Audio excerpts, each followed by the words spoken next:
Mitch McConnell, Vice President-elect Mike Pence say, oh yeah, they're going to repeal the ACA. First priority.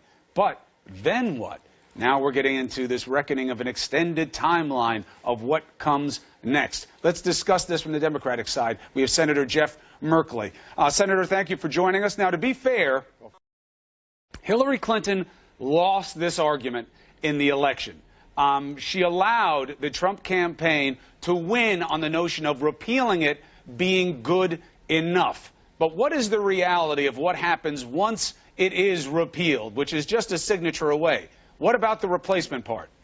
Well, the Republicans are terrified of actually repealing because so many elements are quite popular.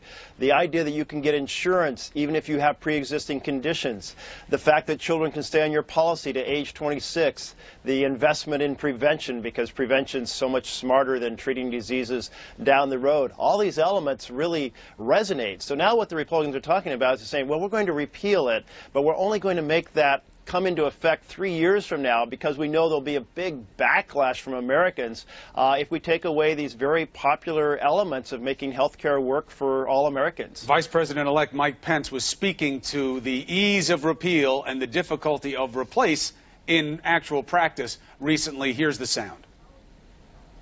We're going to keep our promise to the American people, and we're going to repeal Obamacare, lock, stock, and barrel. But what we're also going to do is work with members of the House and Senate to ensure an orderly transition. And the length of time that will take will be a subject of legislative debate, and we'll fill in the substance of that. Well, that certainly wasn't part of the Trump campaign, that work with the other side, orderly transition. It was get rid of it and put in something else. The problem is that's much easier said than done. The Urban Institute says 56% of the newly uninsured, if you get rid of all the ACA protections and subsidies, will be non-Hispanic whites, also known as the Trump base of their vote. What does that reality mean to you on the Democratic side?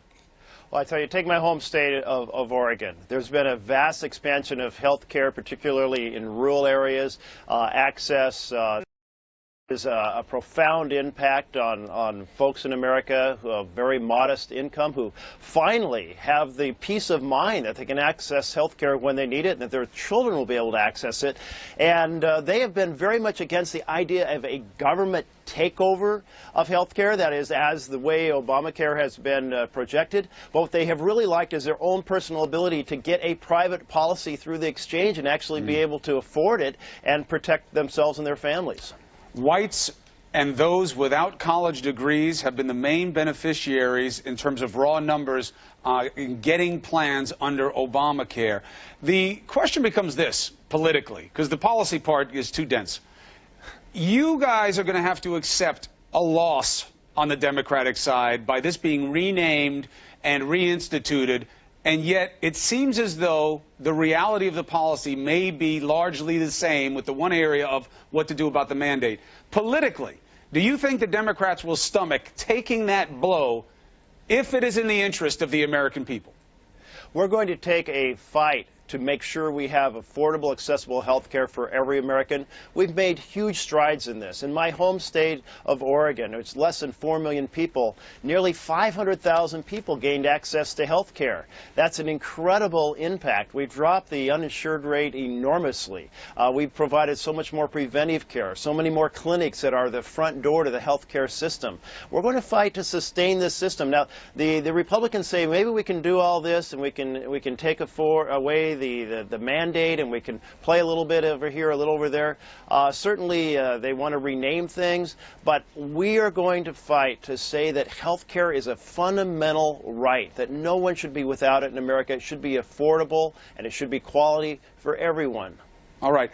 Quick beat on something else. The Democrats, in terms of raw numbers, can't block any of Donald Trump, President-elect's picks for his cabinet members. What does the party expect to come of the vetting of, say, Dr. Ben Carson, who's obviously a controversial pick for an organization, a cabinet position such as HUD? What do you think you can get done? Yes, we're seeing much less the team of rivals than the team of cronies. People from the very far right, people who are very wealthy, people very disconnected from the status and condition of working Americans. I live in a blue-collar community. I come from a working family. And so many of these individuals have been living in a bubble so far removed from working America that makes it hard to understand how Trump believes that they actually can pursue the policies that he thinks might help working America. But let's take Ben Carson, for example. Ben Carson had said, he disqualified himself. He said, I don't have the expertise to run an agency. And he was talking about Health and Human Services, where he actually is a medical expert. And now he's taking the portfolio of housing. And housing, we are in deep crisis in America. We have vacancy rates that are very low in major cities. We have tent cities popping up in our nation's capital and in cities in my home state of Oregon because there isn't enough affordable housing.